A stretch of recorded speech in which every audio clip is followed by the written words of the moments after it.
have anything, which my parents were teenagers. They were 16 and 17. Yeah. First had children, and they had two by the time they were 17 and 18. So I just remember it was 9 of us in a 2-bedroom house. You know, we didn't have much, but we had each other, I think, and we had Yes. love, and didn't know that you didn't have things. And I remember seeing other kids and being like, "Ooh, they got the new shoes, or they got this, or that's a new coat this year." Like, I didn't look at it like that. I didn't even know that we didn't have. I just knew I was happy. Like, that's all you Correct. knew. And that's why I said, as an adult, you don't realize we were poor, right? Until you become an adult and you're like, you know, and just because like my dad's an engineer, right, in Puerto Rico. Wow. My mom like joined the military when we were little. My parents like split up when I was very little, and so like, you know, I saw so much of America where it's like, to me, I'm like, oh, we got air conditioning, but oh, we're good, like, you know. Because there we have AC units that you stick in rooms, and if you have AC in your whole house, then you're rich. Like you have it made, you know. No, for real. That's why I said the level of privilege. Like I'm like, I don't think we understand how privileged we are here in America. Like, and Absolutely. like it is I'm law. just thinking Really. about that, and I remember like seeing movies and different things because I haven't been to any of the islands, but different movies and stuff where they don't have air conditioning and they're opening up windows, and we're over here like, oh, I bet they're getting like a breeze, you know? Keep it at 68 in my house, like, and I'm like, ooh. Yeah, hadn't even thought about it, but I even think about now, like the house we live in and just the experience my child has. I kept him from everything. He probably still doesn't have any idea that I didn't have much of a single mom because I just wouldn't feel it. I wouldn't let him see it. You know, you cry late at night after you go to sleep, and you just wake up the next morning and you smile. Even when I went through several years of depression, he didn't know. He didn't know, and I always told myself it wasn't for him to carry because he's that type of son that everything that I'm doing. I remember when I would get sick, I would wake up like on the couch because the apartment we had at the time, my bedroom was on one side, his on the other side. And so I don't feel well, and I would love to be in my bed, but I'm like, let's get on the couch so he's closer to him because he was a toddler. He may have been about 6. I would wake up and he's made a pallet next to the couch, and he wouldn't leave because he knew mommy was sick. And I used to be like, go get in the bed. He's like, They internalize that, yeah. So I was always careful to buffer him with what I was feeling, but I don't know how well that's gonna pan out because they don't know struggle, they don't know hardship, they don't know having to pull back a little bit. Now he's very well versed. He doesn't ask for expensive things. Because I was that type of mom, like, I'm not buying Jordans. I'm not doing it. I love you. I'm not doing it. $200, you just can't. I just can't fathom it. But so he's not an expensive child, but I don't know if he understands that struggle and hardship are normalcy, you know? This is why I have mixed feelings, right? Towards, I know I'm American, technically, right? But I'm like, I think Puerto Ricans have a very unique experience, both in the Spanish world and as Americans, because as Americans, we don't get seen as Americans because we speak a different language. Like I remember Spanish is my first language. People are like, oh, you don't have an accent. I'm like, yeah, because I get made fun of as a kid a lot. And I had to learn how to talk, right?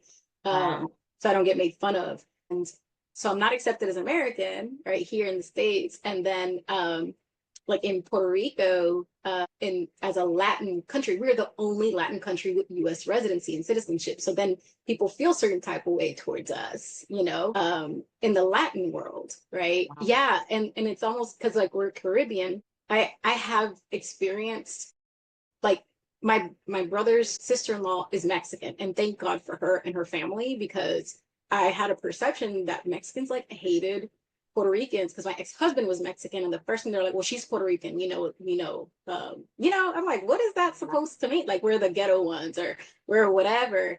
And it's like, why? Because like we're loud and we like to celebrate stuff, and and I'm like, and so there's like but then there's like a sisterhood with like Dominicans and Cubans because like we're very similar. Like we're all the ones that got invaded. We got colonized twice. Like we got colonized by Spain, and then here comes the US and like, oh no, we're taking your land now. And we don't have the same benefits that all the other states have, like to bail out economically, like all these other things.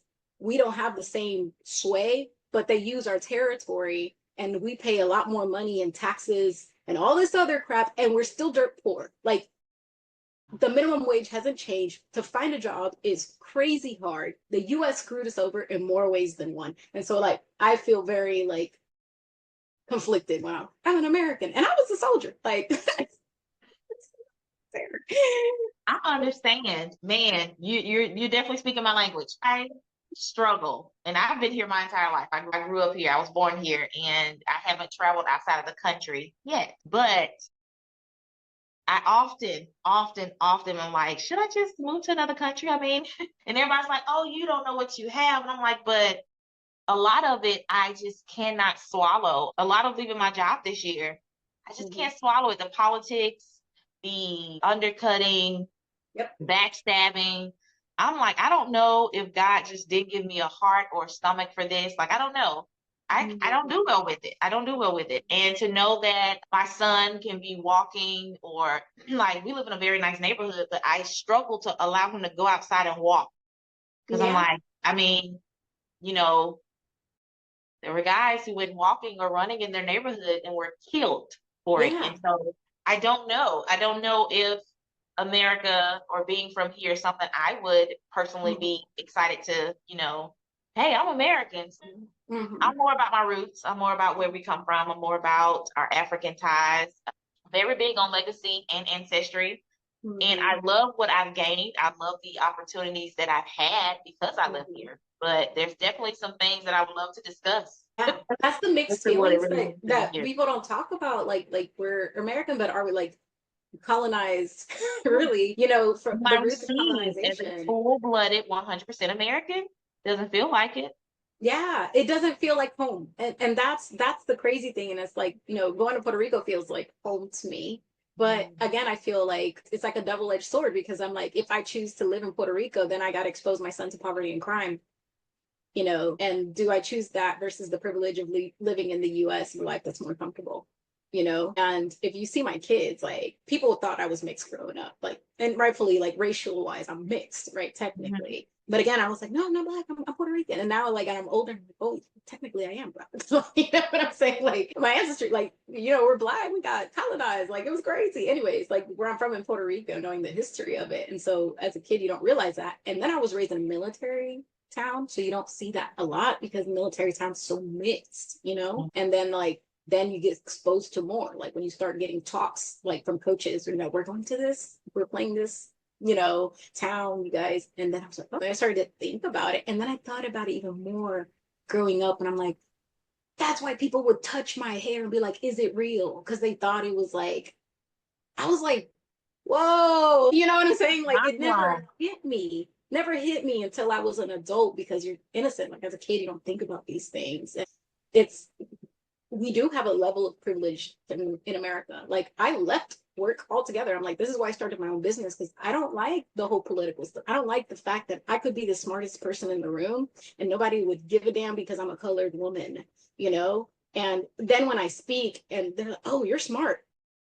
Huh? Like, is that supposed to, like, I never understood that. And so I'm like, you know what, I'm the type of person that I'm like, I'm not going to be mad at it. I'm going to use the system, the good, for what it is. And America is the best place you can start a business and not get screwed over like everywhere else. So I'm going to create my own path. That's why I started my company, to like highlight the fact that we're all human regardless of your color. This is not, I'm also weird in that I don't believe it's a white versus black or us versus them thing. I believe there's healing when we come to the table and have like healthy discussions, because in order for the brain to heal with trauma, you have to be exposed to the very thing that hurts you, and your brain has to replace those negatives with a positive pattern. And this is why this topic is so sensitive, because every time I look at a white person, I'm triggered, right? Or I think, or I have these certain stigmas on a very real historical fact and reality. But I can't think every white person is out to get me. I can't think every white person is like a bad person, because not all of them are, right? Not all of them carry that thing. Not all of them carry, So it's hard. It's hard. And it's hard on their end too, that I'm like, I know every time you look at me, you think this. I think I've had the most just vague and literally non-existent experience of being around white people. I grew up in a more Black community. I mean, I grew up in what they would call the hood, the ghetto. I grew up in the projects. That I remember everybody was Black. And then I went to a predominantly Black school. And so I don't really remember being around them growing up. I remember going to school at a university that had them there, but I didn't interact. I just went where the Black people were because that's what I was used to. Right. And so even though I didn't go to, HBCU out of comfort, I went to a PWI, but I still found the Black crowd.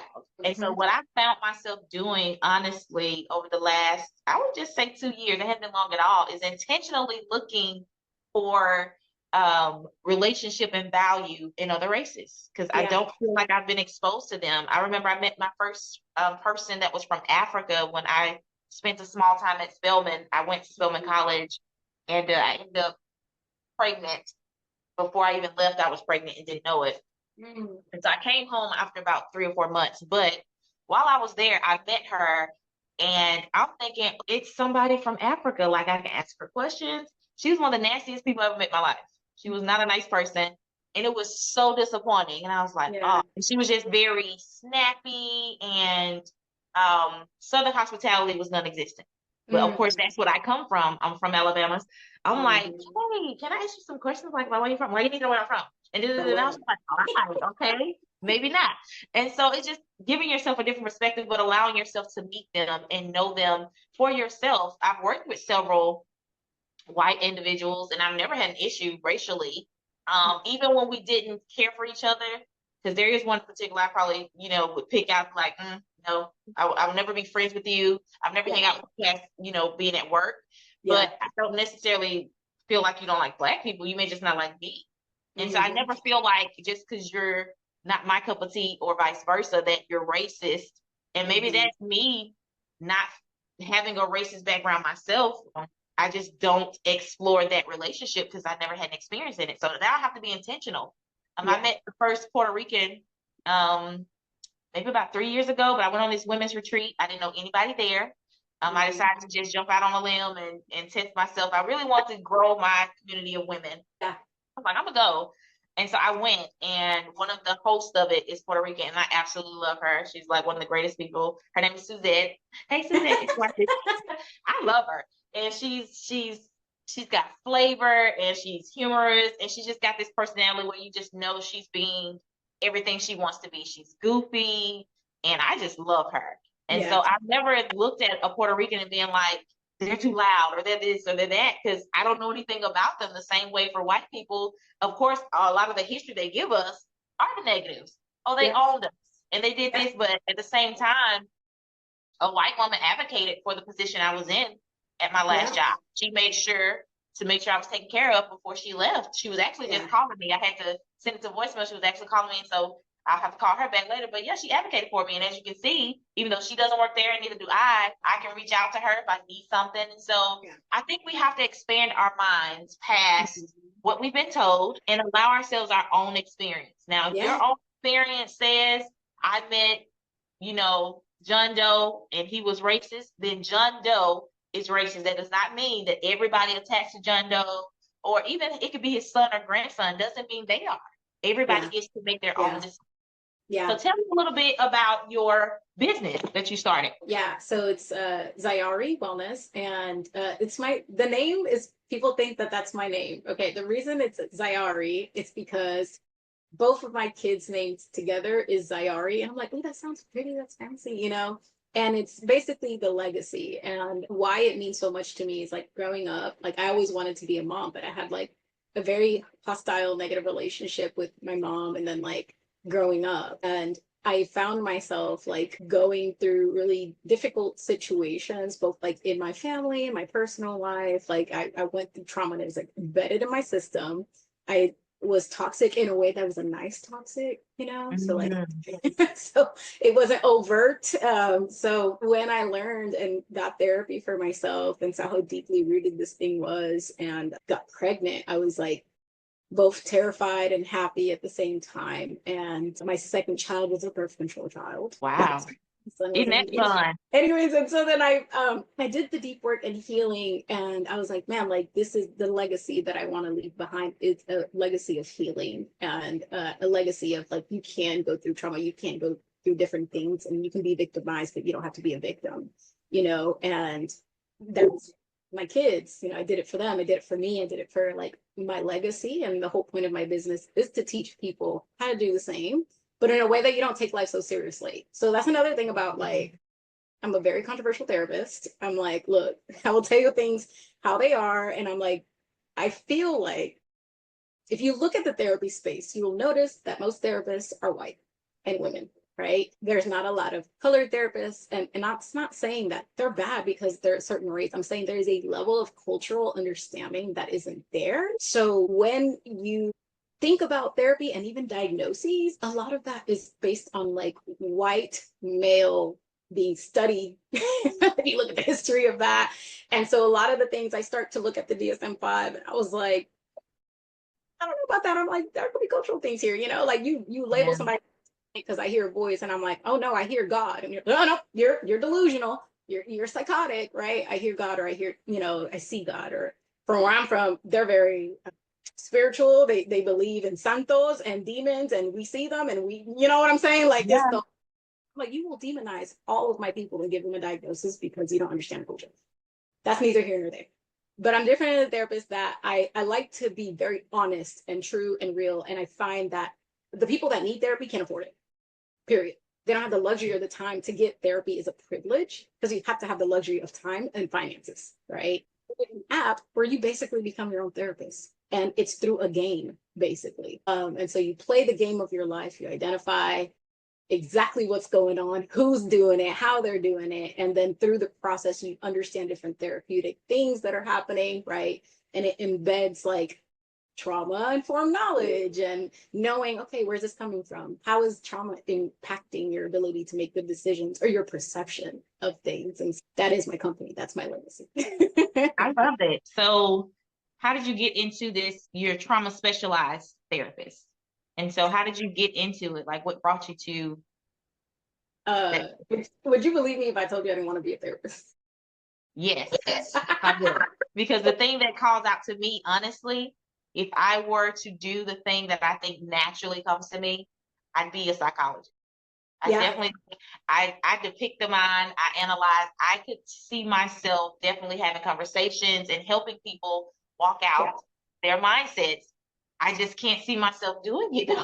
Okay. But we Yes. So there's a funny story behind me becoming a therapist in the first place. Okay. So I grew up, mom was military, dad was an engineer, right? And because I had this negative relationship with my mom, it really impacted like the way I viewed women, the way I viewed God, the way like related because so I had this kind of like internal fight within myself of like, I am so angry and God can't be angry. It's not good to be angry, right? Christians don't get angry, right? Or go to hell, you better forgive, turn the other cheek. Like, that's not what that means. But anyways, moving forward, I hated people. I was so mad because I've been abused by people. Then I got married to a man that there was abuse there too. Then I joined the military and then I got sexually assaulted. It was a fun ride, and that's sarcasm. I always wanted to work with kids. So I got my degree in criminology because here I was thinking that I'm like, like forget people. I'll just like be an FBI or the CIA, right? But something inside of me, every time I try to apply, and I was high achieving, I never got told no. I always had good grades. So best believe if I'm going to put my mind to it, I'm going to get it, right? I couldn't do those things. For some reason, that door kept closing. And I'm like, okay, like here's the God part of me. Like, why? Right? Why? So I have an aunt who is super boss, like HR, runs major companies. Like she was the one that was like, she taught me, healed the mom wound, right? And taught me everything being a woman in business. And I was like, you know what? I'll do HR. Forget it. Like I'll change my route. I don't want to do this field anymore. I'll do HR.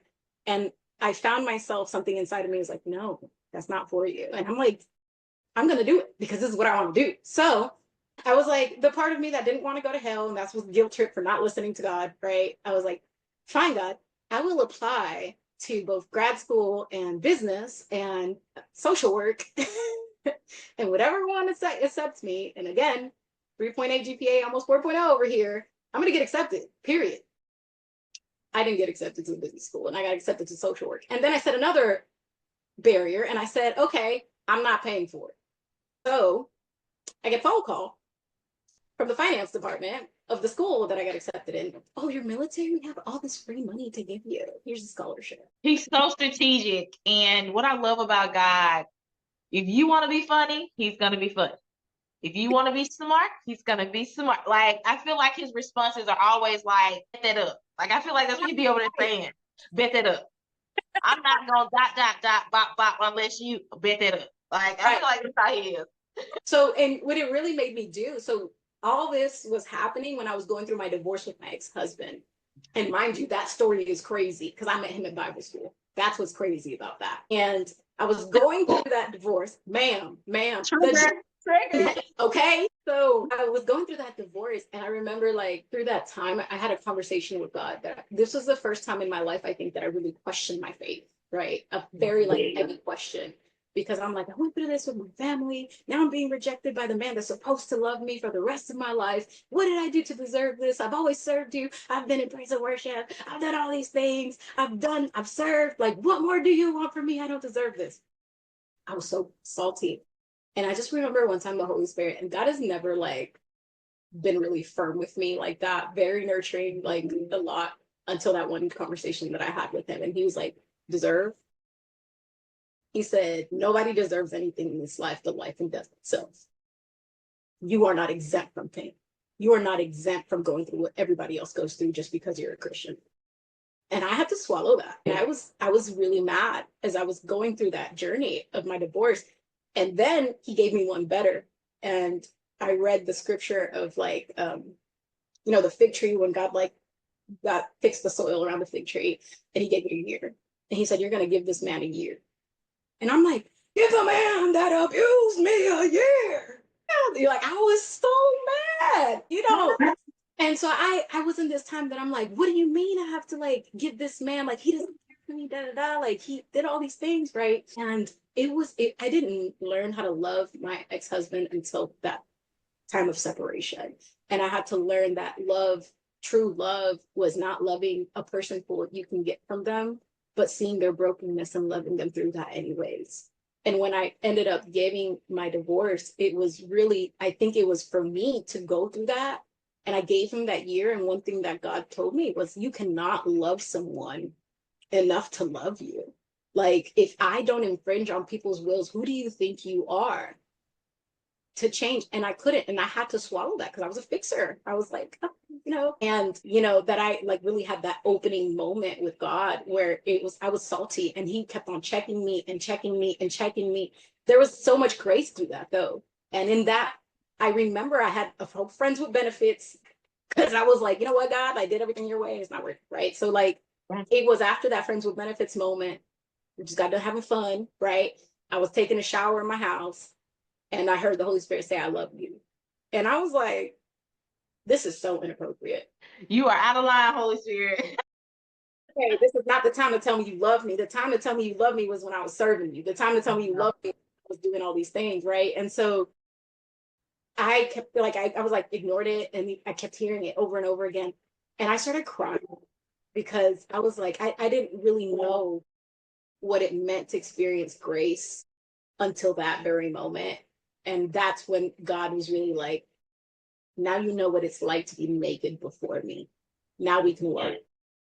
Now we can heal, because you're not putting on this front that everything's okay. Because it wasn't my rawness that, like, and my brokenness, that God was like, I love you like this, And then I started healing. And then I became a social worker, and then I became a therapist. And now I can see people for who they are versus their achievements or the labels they wear, and the brokenness, and truly love them through that process. You know what I'm saying? Like, it was a very humbling experience for me. I didn't want to be a therapist, but now I love doing it. That is so incredible. Like, that is so awe-inspiring. Man, so many things you mentioned just reminds me of things I've walked through, but I love how when you really come out of it and you really allow God to work it, he really works it for the good. You begin to see all the positive perspectives of how experiencing this even builds who you are now. And so I would even ask myself sometimes, like, would my podcast exist if I hadn't experienced this? So when I left my second marriage that was very narcissistic, I felt like I didn't even know who I was. But Powerhouse Podcast is where I learned to grieve it, I was able to assess it and talk about it with counselors and different people that I invited on the podcast. And I got through it. Yeah. And so once I received, like, this had to happen, and it's okay. Not only did it have to happen, but you chose it. So take some accountability, because God gave me several flags. Pick a color. Red was not the only one. Yellow, blue, green. He was like, do not do this. Flag on the plate. I was so determined. I'm going to do this. I was 2 hours late to the altar the day I got married. It was horrible. It was horrible. Let me just say bad day. But at the end of the day, I'm going through with this. I'm committed. I made a promise. And I also felt guilty because he would cry when I would say no to things. And so I'm like, Lord, if I walk away from this today and we already here, these people done showed up, he definitely gonna have an episode. And so I went through with it. And so that accountability, allow myself to say you did it. And it played out how it had to, but now you can grow from it. You can learn. There's so much more to your life after the season, and so don't just let it stop you or break you, or just, a lot of times, like you said, the things we think we're gonna be don't happen. And that's okay. You have to remember that there was a design and a plan from the beginning that we don't know about. And so I've had many, many thoughts of what I would be. I actually thought I'd be a lawyer. I remember being little and my parents would be like, you like to talk a lot. You should be a lawyer. I remember them telling me you should be a lawyer. And so that's what I went to school for. The first time I went to school, I went for criminal justice, and I was like, oh, I'm gonna do this thing. And I was in a sociology class, and I loved sociology. And this probably sounds weird, but I love digging into the brain of serial killers. It was one of those things where I was like, what are they thinking? Like, what happens to you and what has to become in your life for you to decide to just go kill people? Like, why? What is that? And so I got very, in depth. I'm a geek and a nerd. And so I started reading stuff and I started studying serial killers. And it dawned on me that some of them weren't indicted unless they wanted to be. Some of them got caught on purpose because I want my name plastered on the news and I want everybody to know my name. And I was like, wait a minute. So if they hadn't turned themselves in or made a pathway for the law, they just be out here doing what? Killing more people. I was like, I don't know if this is for me. And my sociology teacher at the time, he talked about the law and how he was a white man, but he was very, very persistent on us as Black students understanding that some of the law wasn't necessarily created for us, and that some of those laws went into play when we weren't considered full people. And so he made sure to help us understand that. And I was like, wait a minute. So I'm going to be putting my hand on the Bible and taking a vow to uphold a law that doesn't really fully support me. That didn't make me feel good either. And so I ended up leaving school after those 2 years. But I love that you've come through your experience and that you've allowed it to create a nature that may help someone else. And I love that you desire to share your story. And so one of the things you mentioned, you said that your ex-husband, that was a whole nother story. What part of that story allows you to see women differently? Maybe some of the women that you encounter or counsel, and how does that trauma show up later? Because what I feel I experience, I still have triggers, and I just feel like they don't go away. You just have to learn what they are and how to manage them. But it's so tough because before him, there were no triggers. And so it's very hard to mentally accept that it was such a deep-rooted experience that I have PTSD and triggers. Like certain move, like if you move too quick, I'm gonna be like, hold on, what you doing? Like I just don't, and I didn't used to do that. I didn't have to be so not afraid, but cautious of everything that's happening around me. Like now I'm in the store and I'm looking around. Are there men watching me? Are there, like I've been followed at Home Depot before. And so just talk about some of the experiences you've had of that trauma and how it shows up later, and what are those things that you can do to work against those triggers?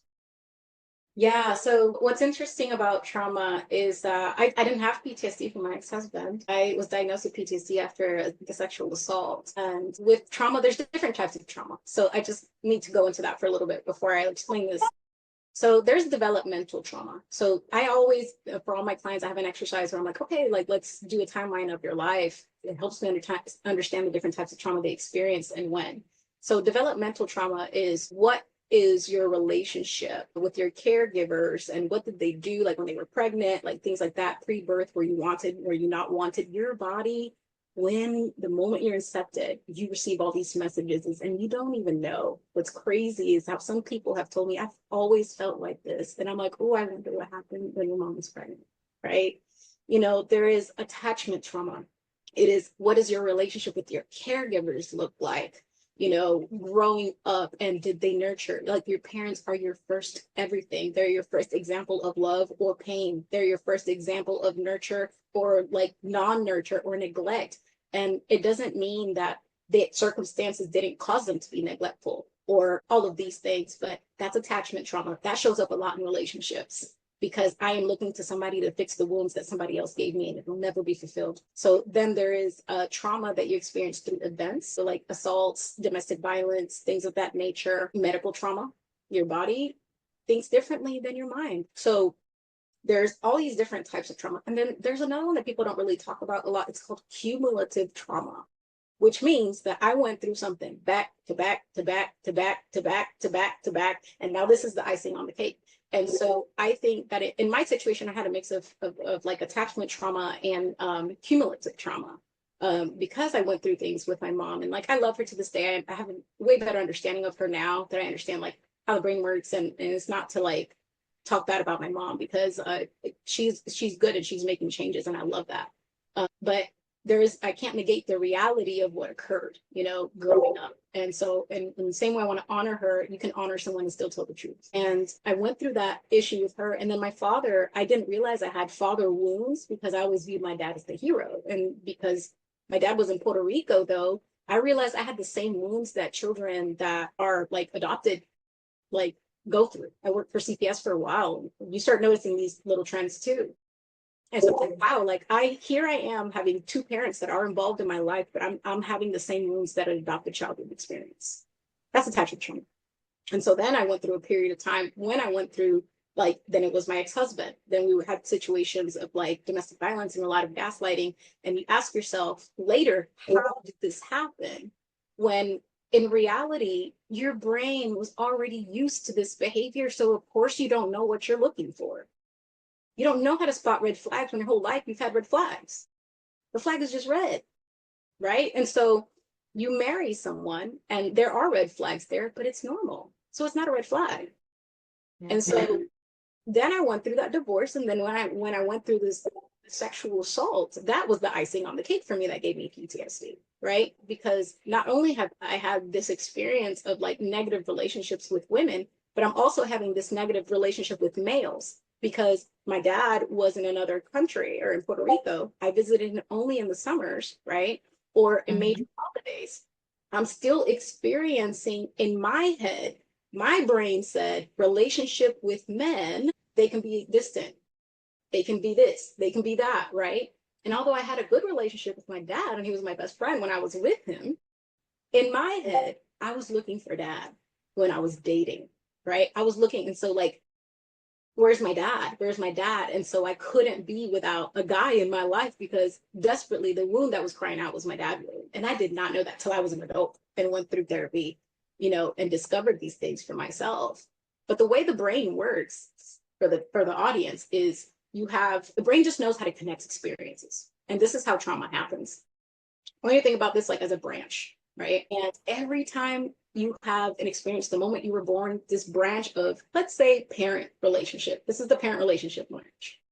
The parent relationship branch, your brain is like, this is love. This is connection. This is the foundation of everything, right? And when you go through something, your brain does this thing where it connects experiences with this branch. So you have this branch with all these experiences connected. So again, your brain just connects. So when you experience something that's difficult, that even reminds your brain of something similar to this thing that's connected to this branch, whether it's someone, the way they look at you, the phrase they say, something they do, whatever. Like a trigger is more than just a visual. It is all the senses, right?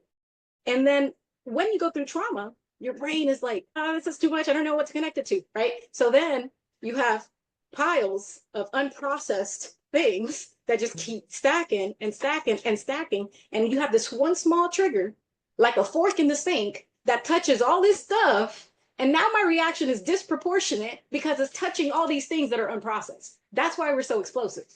That's why you're so angry. That's why you're so irritable, because that one small thing isn't just touching that one small thing. It is touching all the things that are unprocessed in your life. When I say this session is healing me, healing things that I've thought about. So in true transparency, one of the things that happened with my ex-husband, he came in one day and I think he was coming from work, and me and all the kids were home, and he went in the kitchen. There were dishes in the sink, and not a lot. It wasn't like gross or 17 bowls, plates, and cups, nothing like that, but there was something in the sink, and he got an attitude immediately. And I'm like, I'm at the house with 3 kids and you're mad about a cup? What is this?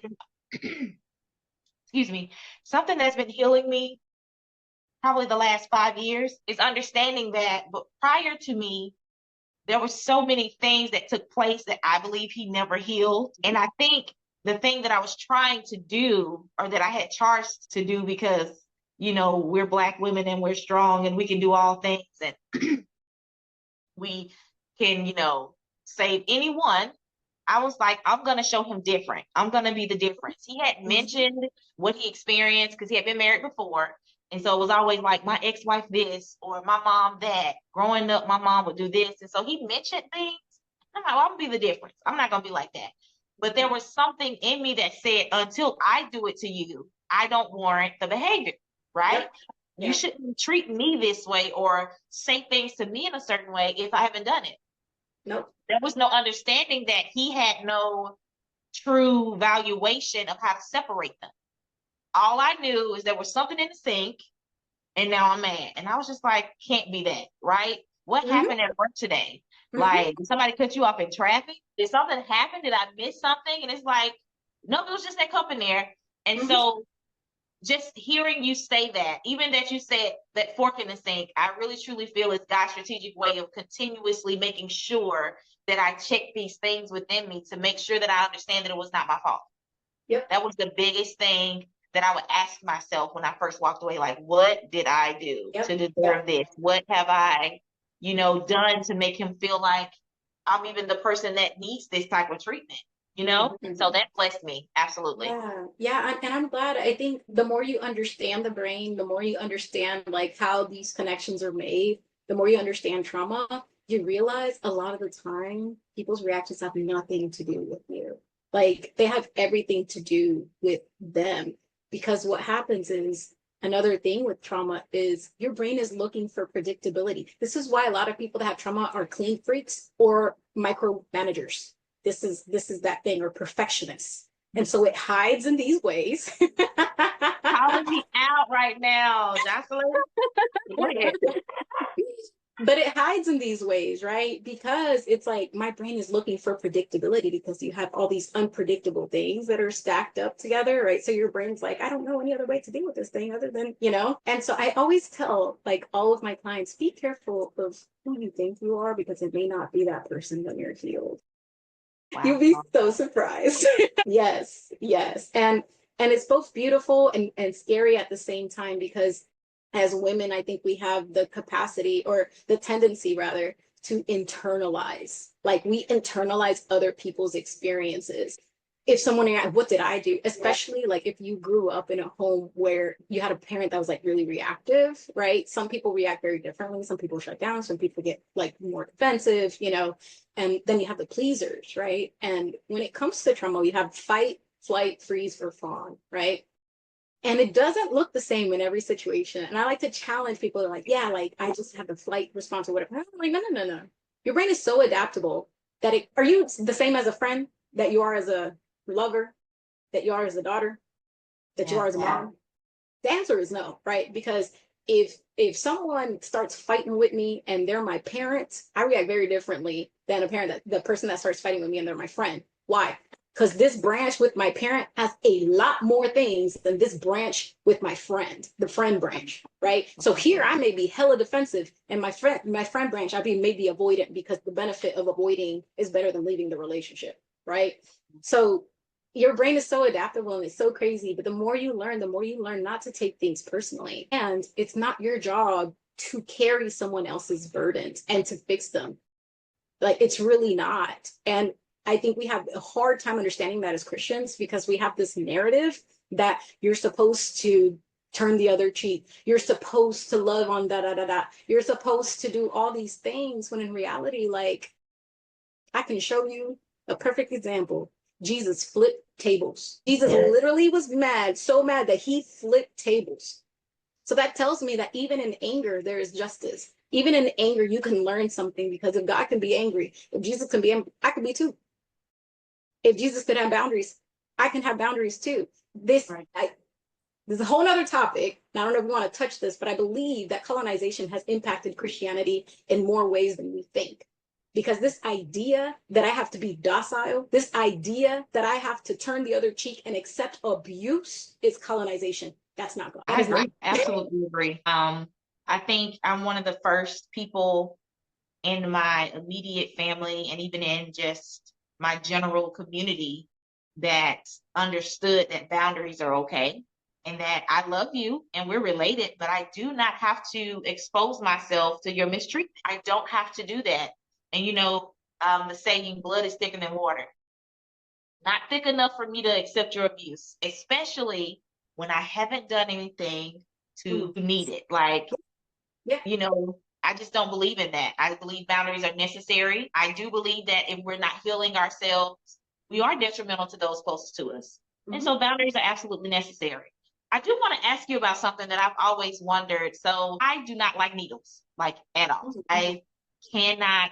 I remember being in high school, and because my birthday was late, I turned 18 in high school, right? And so the doctor's office sent a notice out in the mail. They called, hey, we need to give you a booster for such and such. But of course, at my age, I'm like, I'm not doing that. And they literally ran me down. They came to my school, and I remember sitting there, and she pulls the needle out, and my heart starts beating really, really fast. And she has my sleeve up, and she goes to stick me, and I start leaning out. She's like, no, no, no, no, no. And I remember just being so afraid. I'm like, what is wrong with me? I was about 6 or so at the local clinic, and I remember they took my arm out. I had on a jogging suit set, and I remember it like it was yesterday. That's how traumatic it was for me. And they took my arm out, and they were getting ready, but I screamed and fought. They had several people holding me down, and I wonder if it has anything to do with my birth, being that I wasn't healthy, being that they rushed me off to, a children's hospital. I'm wondering, like, did I get stuck a lot? Like, what was my experience at some point that could create this fear that I don't even know where it comes from, but I do not like them. I do better now, especially after having a child and being stuck every few hours. But I don't know. My body does not like it. Even when my mind can be still, accept it, relax, my body has a totally different response. Yeah. So I'm gonna answer your question with a funny question. What is a memory? I mean, I guess something you experience that's in your mind. Even subconsciously, you can have a memory that you don't really hold on to. Is it just visual? No, not at all. It's definitely, I believe that the 5 senses are intact in a memory. You remember something sort of like smells. That's always a thing with me. I'll smell something, I'll be like, but it smells like that latte that was down at the store. Smells are a thing for me. Yeah. So remember how I said like this string, right, of like things? That's how your brain just connects things. So when a memory is formed, it is the visual, the sensation, which is what you're talking about, the sights, the smells, right? And I think in Western culture, we get so caught up in the cognitive, like, I know this is irrational, okay. So your body remembers what you don't. That's all I needed, because I'm like, am I insane? Like, no. And I'll throw you another right kicker. Now. Bam, if I'll throw you another kicker. Me, I'll run right now. Have you heard of seasonal depression? Yes, I have. Do you experience seasonal depression? I was very, very depressed for Thanksgiving because my grandmother has been gone for 25 years. I'm gonna cry. Hold on. Oh, I'm so sorry. Okay. But yeah, this year, and I've done good for several years, especially during Thanksgiving. But for some reason this year, I was just like, it's been 25 years that she didn't see, that she wasn't here for. My son is going to turn 16 and start driving. She missed his whole life. Like, yeah.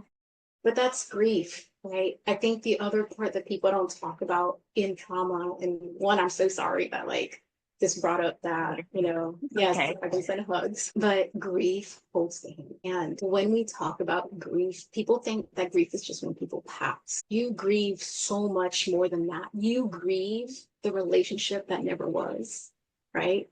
You grieve transitions. Like, I know a lot of mothers that had a hard time with transitioning into motherhood because I was grieving my life and my independence, right?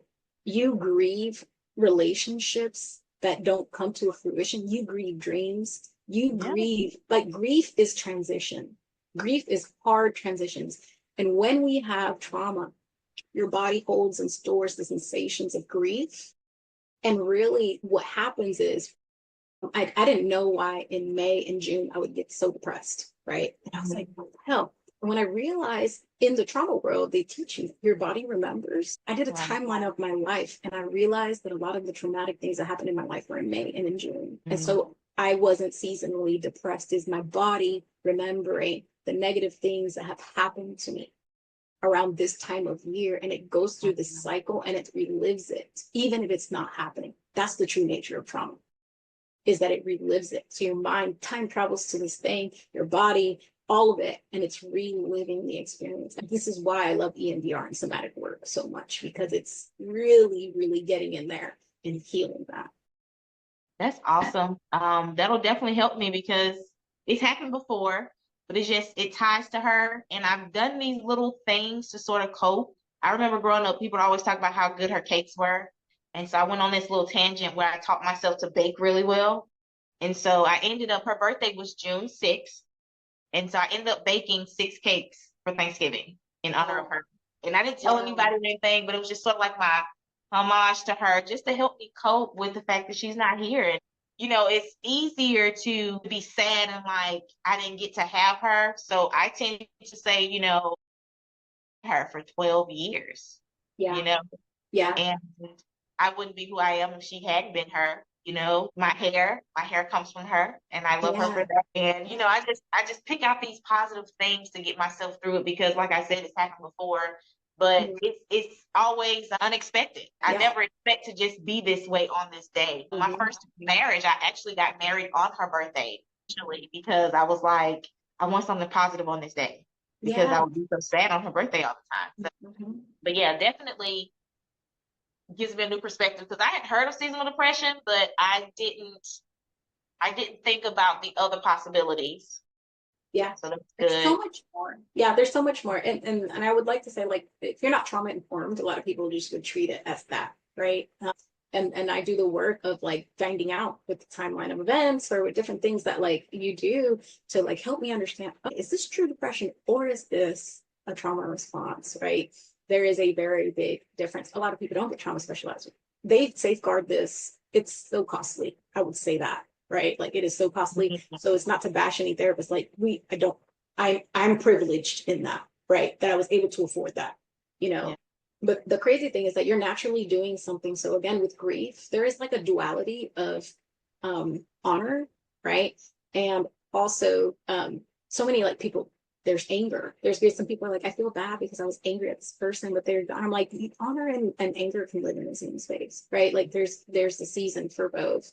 Because the truth is they're missing out. And there is this sense of betrayal of like, why couldn't you be here? Right. And there's also your brain again with connections. So your stack of more, think about like a filing cabinet. If you have a negative filing cabinet in your memories with this person or this thing or negative, it's going to take an exposure to that very same thing or something similar, or creating something new to build the positive to kind of start shifting the perspective.